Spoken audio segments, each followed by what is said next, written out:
Nuestro Dios, te damos gracias porque tu gracia y tu amor son inmensas, son nuevas cada mañana tu misericordia, y eso nos habla del corazón y el gran afecto que tú tienes para con toda la humanidad. Las palabras de este canto son verdad. ¿Dónde estaríamos nosotros si no te hubieras acercado para rescatarnos, para salvarnos, para acercarnos a ti? Reconocemos, oh Dios, que no fue nuestra iniciativa, sino que siempre ha sido el deseo de tu corazón acercarte a los hombres para hablar a ellos, para tener comunión con ellos. Y gracias también porque tú nos das tu palabra, y tu palabra nos acerca a ti, nos permite escuchar tu voz. Esta noche dispón nuestros corazones para atender a la voz tuya, para no escuchar voz de personas, voz del hermano, sino que tu Espíritu Santo sea hablando y obrando en el corazón de cada uno de nosotros. Te pedimos, oh Dios, la dirección y la guía tuya para el pensamiento de esta noche. Y también por cada hermano, por cada hermana, que su corazón sea sensible, dispuesto para atender a la voz tuya esta noche. Gracias, nuestro Dios. ¿Qué sería de nosotros si tú no suplieras todas nuestras necesidades? Esta noche nos bendices con tu palabra. Te rogamos que sea así. Amén. Amén. Pues vamos a retomar Oseas. Ya queda poquito para terminar el libro de Oseas, y como les he repetido varias veces, esto está siendo un reto para mi vida, por el llamado a la santidad. Y cada semana que avanzamos, cada semana que Oseas nos va presentando diversos pecados que estaba cometiendo el pueblo, y que no lo hacemos de esa manera, pero lo estamos viviendo de otra manera. Y yo personalmente evalúo mi vida. Es un reto, ¿no? Es un reto reconocer que sigo batallando, sigo luchando con el pecado, y que necesito de la misericordia del Señor cada día para poder perseverar en el Evangelio. Vamos a abrir hoy en Oseas capítulo 11. Oseas capítulo 11.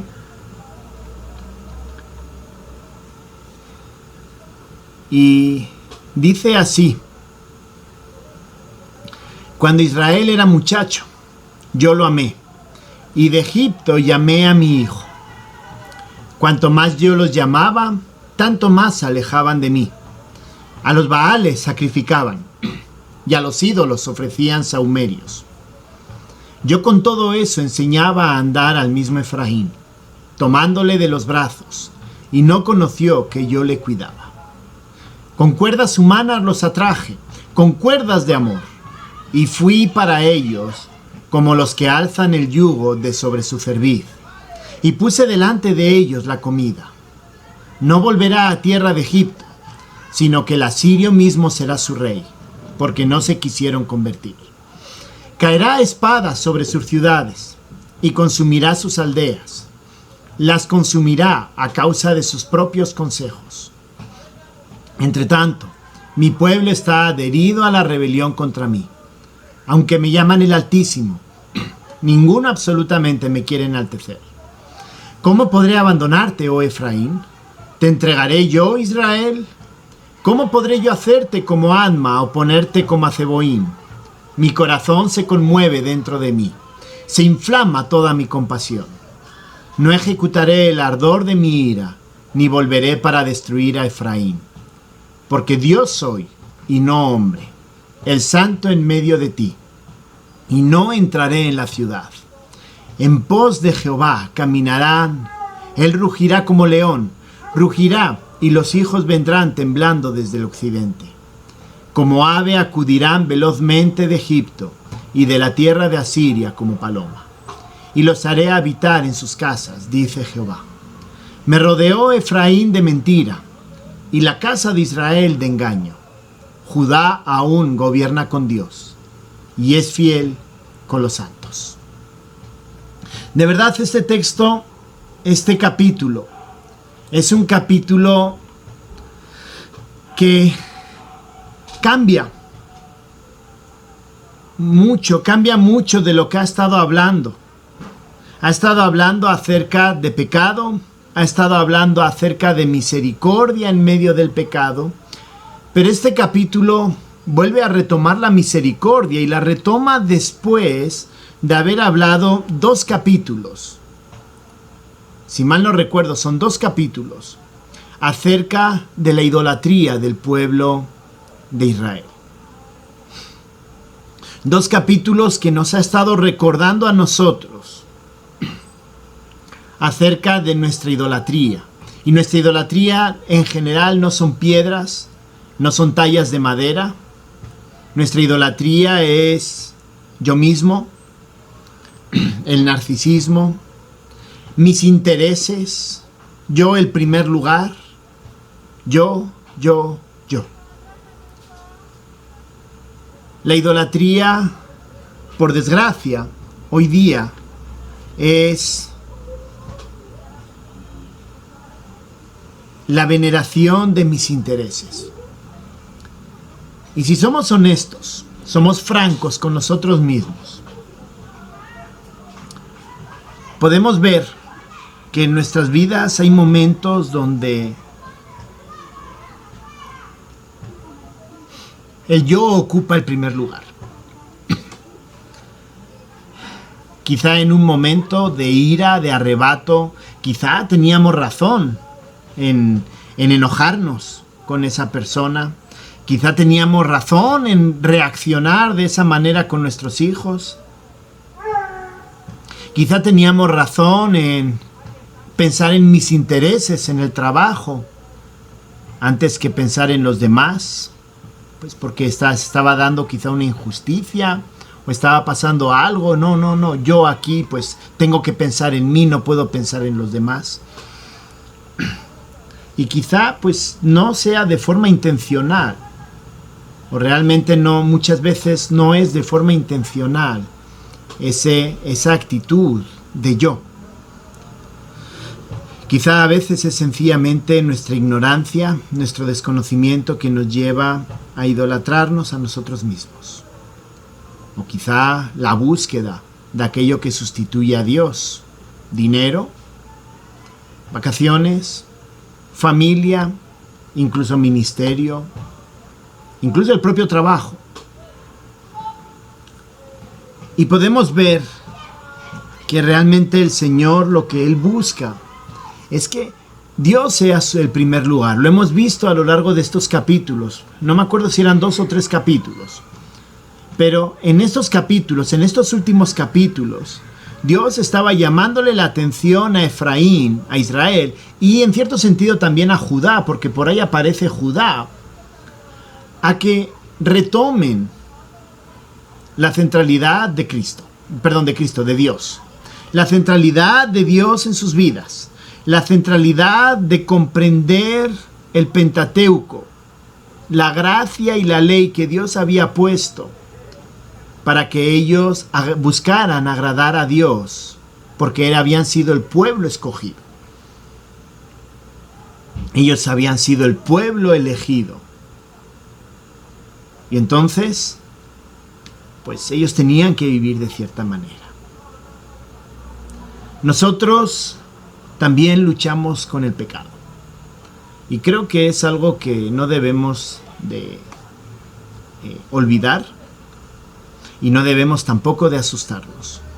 Tenemos 2 naturalezas conviviendo en el mismo cuerpo. La naturaleza vieja, el pecado, la nueva naturaleza, la que nos da el Señor a través del Espíritu Santo. Y esas 2 naturalezas no se llevan entre sí. La una busca agradar a Dios, la otra busca agradar al propio hombre, busca agradar mi propia persona. Así que tenemos una lucha real dentro de nosotros. Y Dios es consciente de eso. Dios es consciente de eso. Pero algo que realmente nos va a enseñar este capítulo 11, y que es un respiro, de verdad es un respiro, es un respiro en cuanto a saber que a pesar de mis luchas, Dios permanece fiel. A pesar del pecado de mi vida, de tu vida, Dios permanece fiel, porque somos hijos de Él. Vamos a ver que porque somos hijos de Él, hemos sido comprados por la sangre de Cristo. Hemos recibido esa gracia. Dios permanece fiel a pesar de nuestro pecado. En primer lugar, los primeros 4 versículos nos enseñan que Dios anhela una relación amorosa y sincera con cada uno de nosotros. Versos 1 al 4. Lo voy a volver a leer para ir recordando las distintas secciones. Dice: cuando Israel era muchacho, yo lo amé, y de Egipto llamé a mi hijo. Cuanto más yo los amaba, tanto más se alejaban de mí. A los Baales sacrificaban y a los ídolos ofrecían sahumerios. Yo con todo eso enseñaba a andar al mismo Efraín, tomándole de los brazos, y no conoció que yo le cuidaba. Con cuerdas humanas los atraje, con cuerdas de amor, y fui para ellos como los que alzan el yugo de sobre su cerviz, y puse delante de ellos la comida. Miren el verso 2, y es algo que realmente nos debe de llamar la atención. El verso 2, que nos habla acerca de cómo Dios sufría y se compadecía por su pueblo. Cuanto más yo los llamaba, más se alejaban. Pero miren, cuanto más yo los llamaba. No es una expresión que diga, bueno, estos parece que no quieren saber nada de mí. Chao, muy buenas, yo ya no quiero saber nada de ustedes. Sino que en medio de ese pecado que estaba viviendo Israel, Dios seguía llamándolo. Luego vamos a ver cómo los llamaba. Dice que en el verso 4, no, los atraje con cuerdas humanas, y con cuerdas de amor los atraje. Vamos a ver que esas cuerdas humanas estaba hablando del castigo. Pero Dios en todo momento no se desentiende de su pueblo. Y si lo queremos ver para nosotros, como porque Dios anhela esa relación amorosa y sincera con cada uno de nosotros, en medio de nuestras luchas, en medio de nuestro pecado, Dios sufre cuando nosotros pecamos. Dios sufre de tal manera que quiere que nosotros regresemos hacia Él. El pueblo de Israel se alejaba de Él, seguían sacrificando, ofrecían sahumerios a los ídolos, es decir, ofrecían ofrendas a los ídolos. Pero Dios seguía amándolos. Dios los llamaba en todo momento. Y el verso 3 y 4, que tiene mucho que ver con ese anhelo del Señor, con ese deseo de traerlos, de restaurarlos de ese pecado.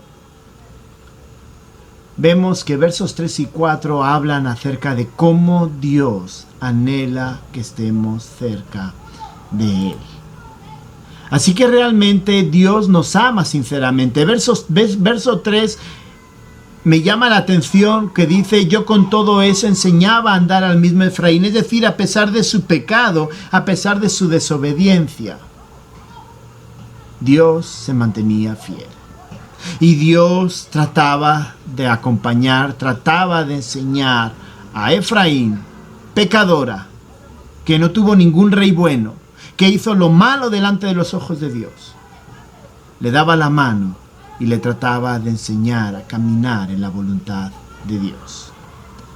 No solamente le enseñaba a andar, sino dice también lo tomaba en los brazos pero Israel nunca entendió quién era quien lo estaba cuidando.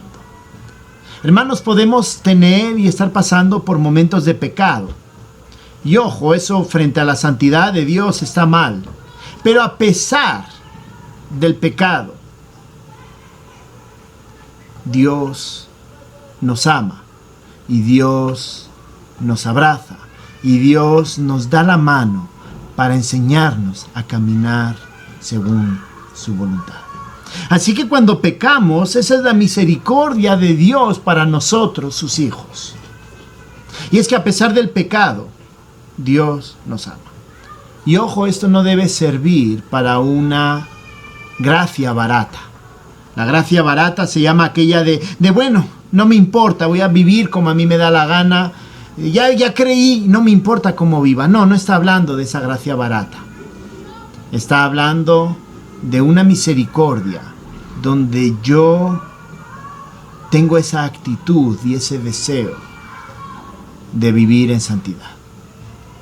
Y a pesar de mis luchas y a pesar de mis batallas, Dios tiene misericordia de mí y me invita a que le siga, me invita a reconciliarme. ¿Por qué? Porque Dios anhela una relación amorosa.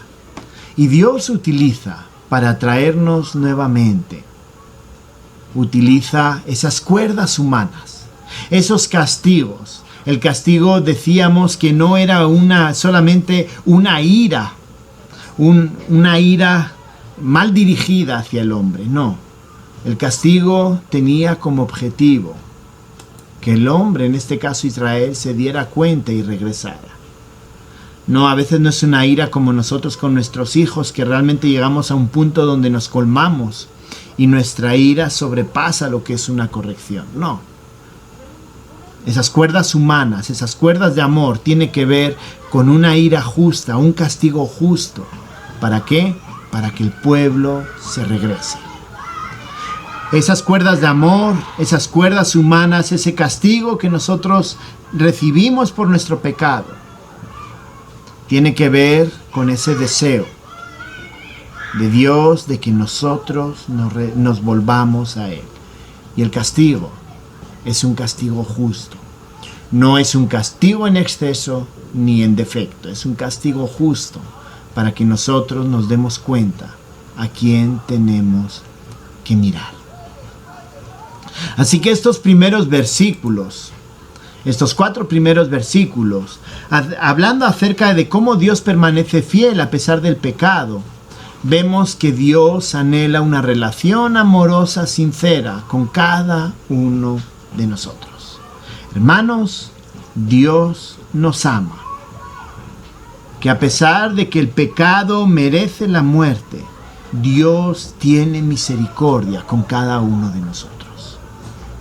Y nos da oportunidad para volver y regresar nuestra mirada a Él. Pero no solamente se queda con ese aspecto de que Dios anhela esa relación amorosa.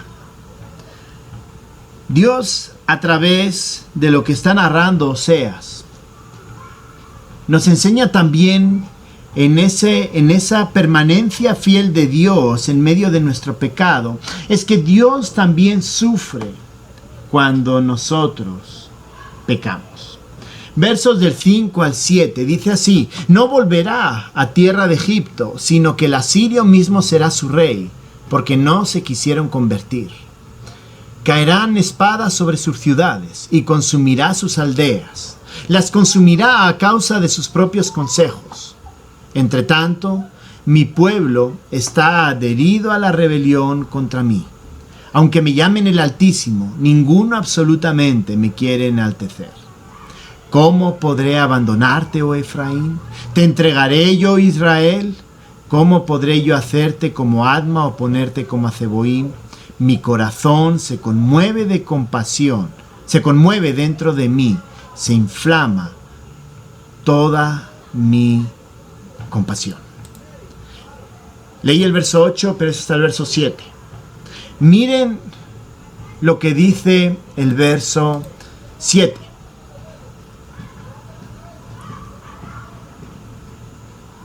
Entre tanto, mi pueblo está adherido a la rebelión contra mí. Aunque me llamen el Altísimo, ninguno absolutamente me quiere enaltecer. El pueblo estaba adorando o diciendo que adoraba litúrgicamente a Dios. El pueblo seguía clamando a su manera a Dios, al Altísimo. El pueblo no se había olvidado técnicamente de Dios. Dios era un Dios más dentro de todos los dioses que ellos tenían. Creo que lo hemos dicho ya varias veces. El problema era que Dios era alguien más, un Dios más en medio de todos sus dioses. Pero Dios es un Dios celoso y Él quiere ser el único y el exclusivo. Pero sus palabras, el verso 5 al 7, vemos a un Dios que sufre. ¿Sufre en qué sentido? Hemos dicho anteriormente que Él utilizaba cuerdas humanas, esos castigos para llamarlos. Y miren los castigos que Dios había establecido para el pueblo. No volverá a tierra de Egipto, sino que el asirio mismo será su rey, porque no se quisieron convertir. Tenemos el castigo: caerá espada sobre sus ciudades y consumirá sus aldeas. ¿Por qué? A causa de sus propios consejos. Se habían olvidado del consejo de Dios. Luego, ¿qué más dice? El pueblo tiene rebelión a pesar de que llaman al Altísimo, pero ninguno quiere adorar al Altísimo. ¿Creen que eso no es un pensamiento de un Dios que está observando? Un Dios que dice: ¿ves en mi pueblo qué le está pasando? Miren lo que voy a hacer, voy a castigar. Y no quieren dar la vuelta. Dios está sufriendo por el pecado de su pueblo. Cuando Dios mira nuestras vidas, Dios sufre igual cuando nosotros pecamos. Realmente Dios no ignora nuestro pecado. Quizá algunos ya por la costumbre del pecado piense que, bueno, Dios no hace nada. Pues ¿por qué? Porque no me ha pasado nada, la vida sigue igual, la vida sigue bien. Pues sí, soy hijo de Dios, pero aquí no pasa nada si peco o no peco. El pueblo de Israel estuvo pecando. Y vemos que en el 722 es cuando es conquistado por los asirios. Y en el 506 a.C. es cuando Judá es conquistada. Es decir, no lo veamos como, bueno, aquí no pasa nada si hago las cosas mal. Aquí no pasa nada si peco de forma fuerte, ¿no? O sea, tengo relaciones fuera de mi matrimonio. Estoy engañando a mi esposa, Estoy teniendo relaciones como novio, como novia. Pero hermanos, el pecado no es solamente eso visible como que grande. El pecado también es cuando decimos pequeñas mentiras, queriendo tapar algo. El pecado también tiene que ver con mis pensamientos impuros, no solo cuando veo, sino también cuando escucho, cuando digo cosas. No, es que estoy entre los amigos, estoy aquí con la gente de la cuadra, con los amigos del barrio, y para parecer más hombre o más en la misma onda que los demás, más suelto esas palabras que no debo de decir. Que nadie te escuche. Que algún hermano en la fe, que no te escuche, o tus padres, o tus familiares, que no te escuchen. No significa que Dios no te escuche. Y Dios sufre cuando tú dices malas cosas. Dios sufre cuando miras pornografía en la oscuridad, en donde nadie te ve. Dios sufre cuando en tu trabajo tu hora de entrada es a las 8 pero te hacen la trampa de marcarte y tú entras a las 8:20. Porque tú se lo haces a otras personas y eso también está mal. Dios sufre porque cuando al pecado le llamamos, si tengo un negocio, vender por el precio que no corresponde, por el precio que no es justo. Dios sufre cuando somos injustos con los demás, cuando no tenemos piedad, cuando no compartimos con los demás. ¿Por qué? Porque eso es pecado, hermanos. Pecado no es solamente lo que nosotros categorizamos como pecado grave. Pecado es todo. Y Dios sufre en medio de nuestro pecado. Israel se había olvidado, no se quiso convertir, siguió sus propios consejos, tuvo otros dioses a quien adorar. Es decir, quitaron la centralidad de Dios, pusieron la centralidad, el egoísmo del hombre, y Dios sufría por ellos. Y Dios sufría por ellos porque tarde o temprano va a haber un castigo. Hermanos, somos hijos de Dios y la salvación la tenemos garantizada por la sangre de Cristo. La obra de Cristo, por pura gracia, por su pura misericordia, tiene garantizada nuestra vida eterna. Pero mucho cuidado, porque puede ser, y esto es como reflexión, que quizá alguno piense que es hijo de Dios, pero no lo es. Tenemos que evaluar nuestro corazón y realmente saber seguros de cómo estamos viviendo. Si mi vida, y eso lo vamos a ver después de que terminemos, cuando hablaba el hermano Carlos de poder profundizar un poco más acerca de esos pecados, debemos evaluar nuestra vida, porque una vida que está entregada al Señor,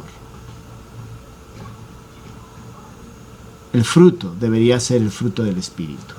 Y si por alguna razón nos hemos apartado, Dios va a poner los medios para que nosotros regresemos completamente a Él. Hermanos, pero con esto lo que quiero decir es que Dios espera una vida santa. Y Dios sufre por nuestro pecado. Y Dios quiere que volvamos y reconozcamos y caminemos en la santidad que Él quiere. Dios sufre con nosotros cuando pecamos. Hermanos, Dios lo hace. Y si hay alguna persona que no ha creído, que no es hijo de Dios, Dios te llama a que confieses tu pecado para que Él sea tu Señor. Dios sufre por nuestro pecado. Dios permanece fiel a pesar de nuestro pecado. Hemos dicho que en primer lugar Dios anhela una relación amorosa, sincera con nosotros. Dios sufre con nosotros cuando pecamos. Pero Dios también es fiel y compasivo en medio de nuestras luchas por el pecado. Versos 8 y 9 dice: ¿Cómo podré abandonarte, oh Efraín? ¿Te entregaré yo a Israel? ¿Cómo podré yo hacerte como Adma o ponerte como a Zeboín? Mi corazón se conmueve dentro de mí, se inflama toda mi compasión. No ejecutaré el ardor de mi ira, ni volveré para destruirte, Efraín. Porque Dios soy y no hombre, el santo en medio de ti, y no entraré en la ciudad. Miren qué palabras más bonitas, hablando acerca de que Dios es fiel y compasivo. El verso 8, miren con qué pregunta. Dios sufre por el pecado como de Efraín, como hemos visto. Dios sufre por ese pecado. Pero a pesar del pecado, la pregunta es, ¿cómo podré abandonarte? Dios no abandona a su pueblo escogido por gracia. Dios no nos abandona por nuestro pecado si somos hijos de Dios. Y ahí, si hablábamos de la seguridad de la salvación en la obra de Cristo en la cruz, y obviamente hablamos de la respuesta en santidad por esa obra en Él, a pesar de nuestro pecado. Y ahí es donde viene que la salvación, este es un refuerzo a que la salvación no se pierde, porque hemos sido escogidos por gracia. Fuimos elegidos por gracia. Vemos aquí la pregunta, ¿cómo podré abandonarte? Le está diciendo a Israel que a pesar de su pecado, Dios no va a abandonar a su pueblo. Dios no nos va a abandonar a nosotros. No solamente dice cómo podré abandonarte, sino dice también te entregaré yo. Es decir, Dios castiga, pero Dios no se olvida de su pueblo. Dios nos castiga, pero Dios no se olvida que somos sus hijos. ¿Cómo podré abandonarte? ¿Cómo te entregaré yo? Esas mismas preguntas son para nosotros. Dios no solamente hace esas preguntas llenas de misericordia, sino que hace dos afirmaciones. Mi corazón se conmueve dentro de mí, se inflama toda mi compasión. Cuando dice mi corazón se conmueve, está hablando de un corazón que siente, un corazón que se pone en nuestro lugar, que tiene empatía hacia lo que nosotros estamos viviendo. Y ese corazón se conmueve. Ese corazón de Dios, ese conmover tiene que ver con misericordia, tiene que ver con gracia, tiene que ver con no darnos el castigo que realmente nos merecemos por el pecado, que es la muerte, porque es un Dios santo. Y no solamente el corazón se conmueve, sino que termina diciendo, se inflama toda mi compasión. Inflamarse el corazón no está hablando de ira. Inflamar toda la compasión, inflamarse esa compasión, tiene que ver con no darnos lo que realmente merecemos. Hermanos, en medio del pecado, Dios es fiel y compasivo. Él se conmueve y Él nos busca. Hermanos, esto no quiere decir, como ya hemos visto, que no va a haber un castigo. Va a haber un castigo. Esas cuerdas de hombre, esas cuerdas de amor que nos van a ayudar a volver nuestra mirada hacia Él. Pero recordemos que nuestro castigo debería de ser mucho mayor. Pero Dios tiene misericordia de nosotros. Dios desea que regresemos nuestra mirada a Él. Pero no solamente habla de eso, sino que sigue hablando acerca de esa compasión y misericordia en el verso 9 diciendo, no ejecutaré el ardor de mi ira. Es decir, lo que realmente se merecía el pueblo, lo que realmente nos merecemos nosotros por causa del pecado, que dice, no ejecutaré ese castigo. No va a castigarnos con lo que nosotros nos merecemos, que es la muerte. A Efraín le dice, no volveré para destruir a Efraín, porque Dios soy y no hombre. Cuando dice Dios soy y no hombre, es que Dios había hecho un pacto de gracia con él y se mantiene firme a ese pacto de gracia al pueblo, con el pueblo. Cuando somos hechos hijos de Dios, a pesar de nuestro pecado, Dios permanece fiel en que somos sus hijos. No nos desecha, no perdemos la salvación permanece. Por eso Él no va a ejecutar el ardor de su ira. Y dice, el santo en medio de ti, y no entraré en la ciudad. El entrar en la ciudad tiene que ver con destrucción, tiene que ver con pecado. Recordemos cuando Israel pecó en Éxodo, Moisés había subido a estar en la presencia de Dios. El pueblo veía que Moisés no bajaba y toman la decisión de hacer un becerro de oro. Baja Moisés, destruye y Dios castiga al pueblo. Y Dios le dice a Moisés, mira Moisés, yo no quiero ir ahí con ellos. Porque una de las promesas que Dios le había dado a Moisés es que Dios era quien iba a guiar el pueblo en ese éxodo, en esa entrada a la tierra prometida. Dios iba a ir delante de ellos. Dios iba a morar en medio de ellos. El tabernáculo tiene que ver con Dios morando en medio de su pueblo. El tabernáculo es la casa, el templo de Dios. Al arca lo llama el estrado de Dios, el estrado de sus pies, donde apoyaba los pies. Dios tiene su trono en el cielo, pero tenía sus pies en la tierra. Dios estaba ahí en medio. El tabernáculo es Dios morando en medio de su pueblo. Hermanos, es la presencia de Dios en la tierra. El tabernáculo lo vemos primero en el Edén, Dios morando en el Edén. Luego lo vemos Dios morando en el tabernáculo y luego en el templo. Y luego vemos a Dios morando en la tierra a través de Jesucristo, cuando se tabernaculizó. Juan 1:14. Luego vemos a Dios morando a través de los creyentes por medio del Espíritu Santo. Y luego ya vendrá el milenio y volverá otra vez Dios a través de Jesucristo a reinar en su templo. El tabernáculo era el lugar donde Dios iba a morar. Eso significa que Dios iba a estar en medio de su pueblo. Pero ve cómo peca el pueblo y que le dice, mejor me voy, mejor no estoy con ellos, porque yo soy un Dios santo y veo que este pueblo se olvida a los pocos días de mi santidad y hace lo que le da la gana.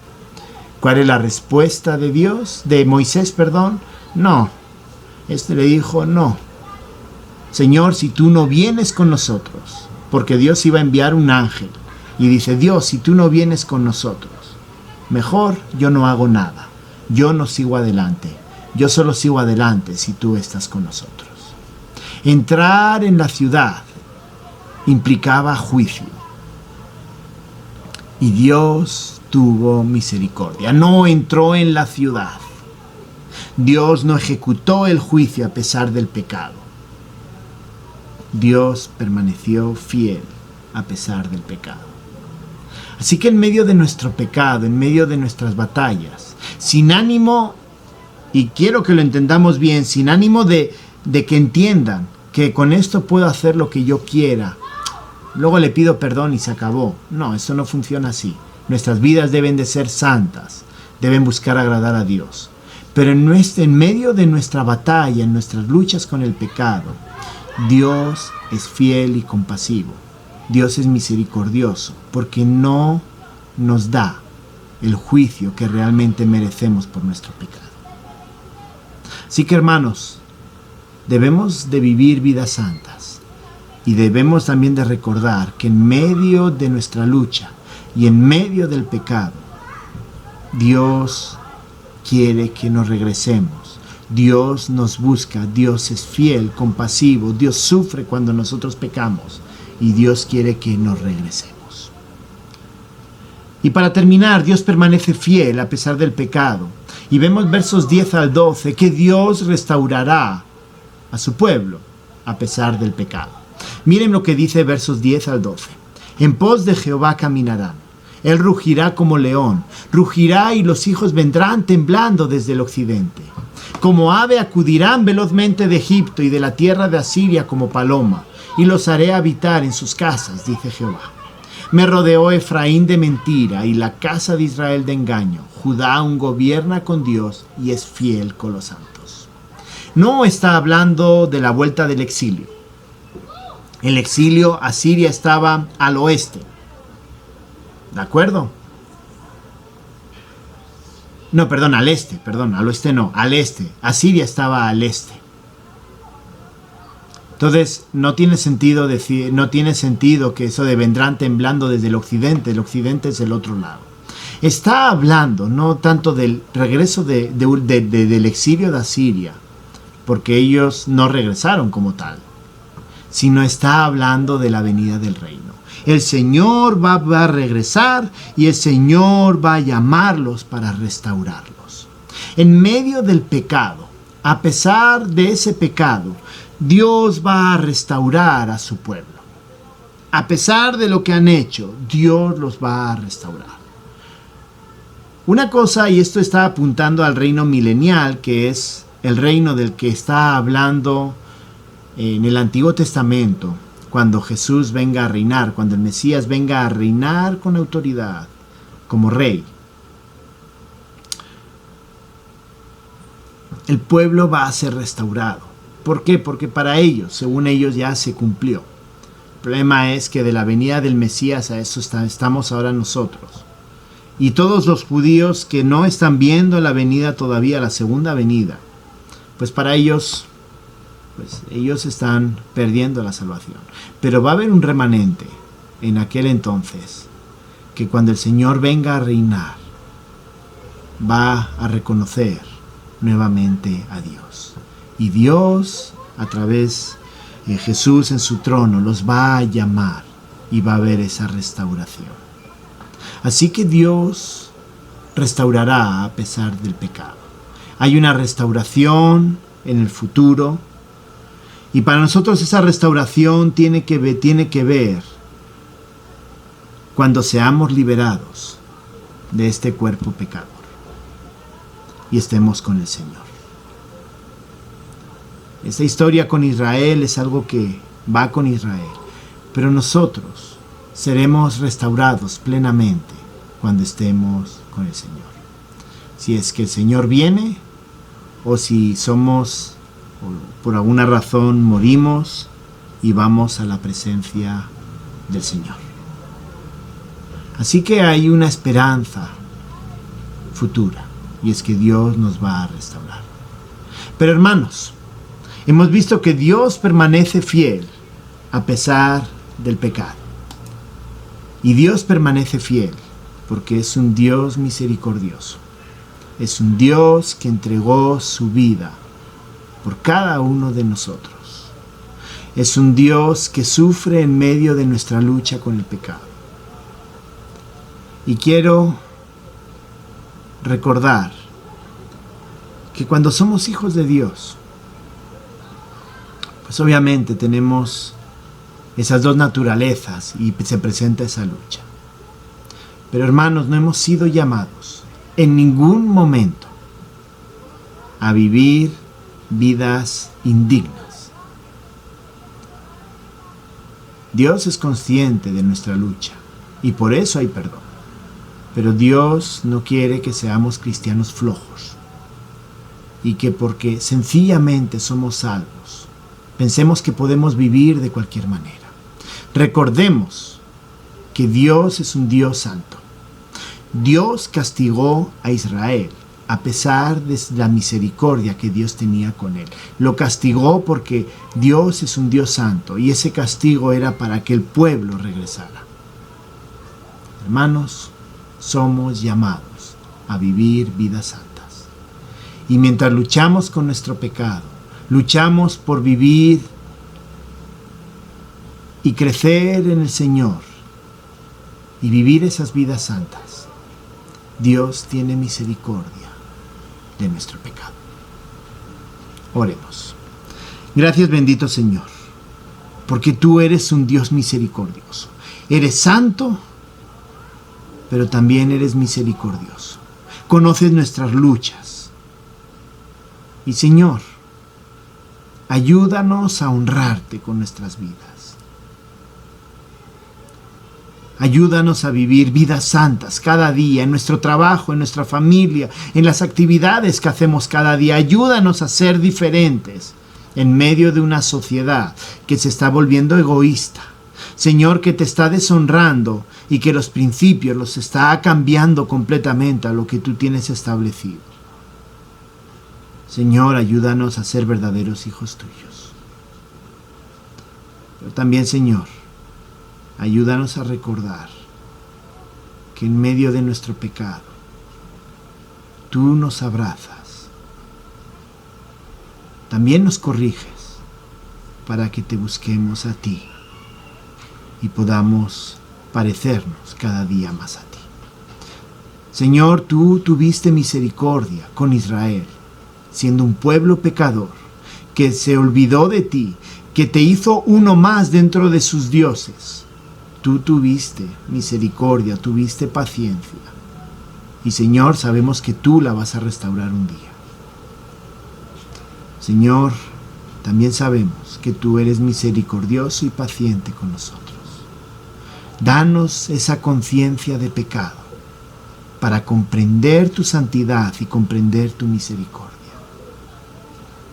Muchas gracias, Señor. En el nombre de Cristo Jesús. Amén.